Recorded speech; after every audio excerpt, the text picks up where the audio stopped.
Liberdade is one of the most fun, colorful, spectacular and picturesque places we can visit in the world. We are going to get lost in its streets, to know interesting and very significant places. And we will do it by moving on a virtual tour that will take us through an incredible route.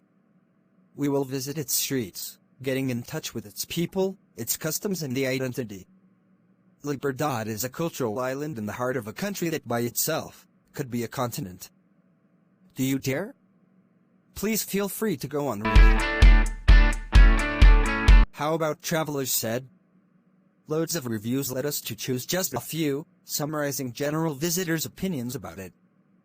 The cultural mix of the place is incredible. You can get sushi in almost any point of the neighborhood, and you can feel it in Tokyo in every block of it. Whenever I go to Liberdade, I feel like a traveler in places never known before. Freedom is always nobility. There is much to see, always different things to get your attention.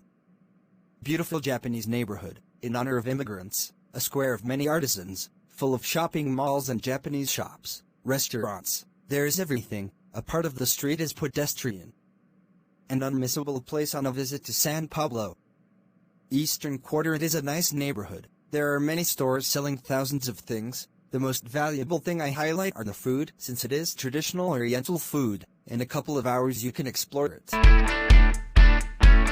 Places of interest.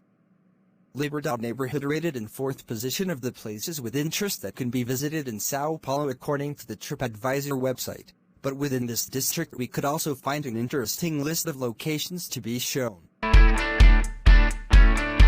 Liberdade Street Market. The Sunday Liberdade Market is a small, but very amusing activity. The biggest attraction is definitely the food. The market is promoted as the largest Japanese street fair outside Japan. It is very crowded for a small and narrow street. The cars still pass through with all the crowds walking there since there is no space left on the sidewalk. You see, Japaneses are making real Japanese food there and is very good. There are Chinese, Koreans, stores and restaurants, ice cream shops, and normal stores. Liberdade Square. It is a small but very dynamic square in the heart of the district. It is easily accessible by subway station. The square is a good start point to stroll in a piece of Asian culture.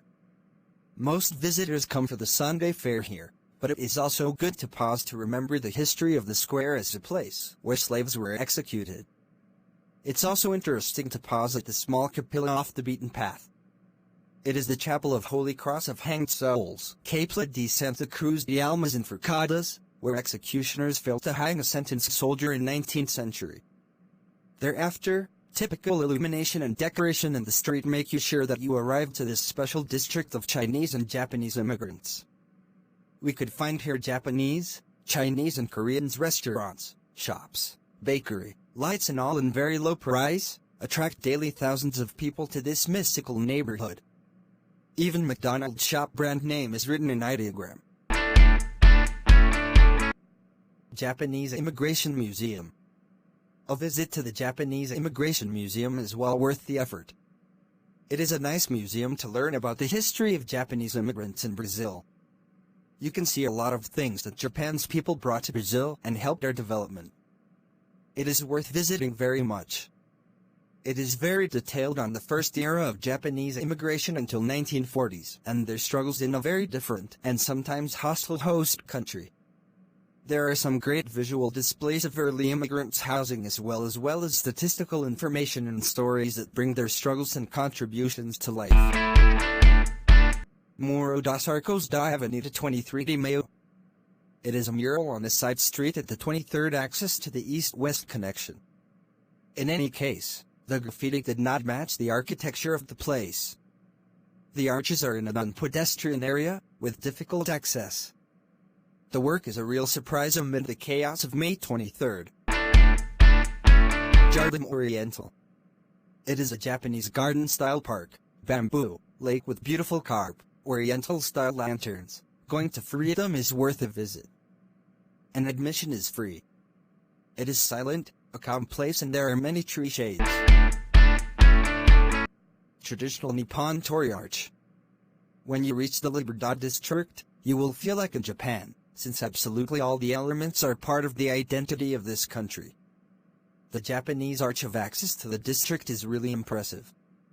Street lamps are very typical. They are called terrace, and many of the houses still retain the aesthetics of traditional architecture.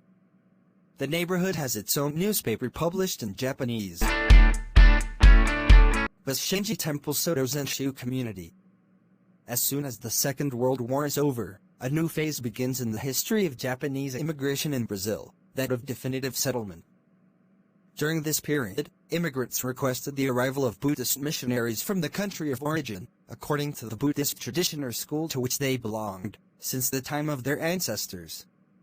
One of these schools, Soto Zen, was installed in Brazil in 1955 when Abbot Superior Rosentakashina visited, at the invitation of immigrants who requested his visit in order to begin the mission. The temple was installed in a rented house in BAIRRO da Liberdade, in São Paulo, and was later transferred to its current headquarters, at Rua São Joaquim, 285. Huanan Temple. This temple is right on Avenida Conselheiro Furtado in Liberdade. Mr. Shutai, most responsible for the construction and initiative of the Huanan do Brasil Temple, said that the Chinese-style construction of the temple represents the burning desire of all immigrants. China is a typical Buddhist country. People's confidence in the spirit is sincere. Inside an originally wild field, a golden and illuminated temple emerged, already in its definitive shape. Today, in the center of the main temple there are 3 statues of great Buddhists called Huanan, Wanshu, Puzian. Marutaka Market. Marutaka Market is among some of the most picturesque ones in the city. Marutaka is located at Rua dos Estudantes 46. There are so many things that one had never seen: fruits and vegetables, canned juices and kitchen objects of indecipherable use. Everything comes imported from Asia and arrives very fresh, although also the Japanese community that occupies several rural regions of the interior of São Paulo provides fruits and vegetables of common consumption in Japan. An example is longan, a fruit the size of a small plum, which inside is like a grape. There is also rice tea, shiitake mushrooms, shimeji, bean jellies, ginger, a kind of cucumber called nigori. It is best to ask a Japanese lady who is buying what each thing is, or getting lost on the shelves, all lined up to take advantage of each space horizontally and vertically, and expose as many products as possible: sushi trays, fresh oysters, statues of geisha, fans, dragons, lamps, saucepans and teapots. Chapiria Liberdade. We cannot leave the neighborhood without making a stop at one of the most emblematic places of local cuisine and delight some of its specialties. The place is Chapiria Liberdade.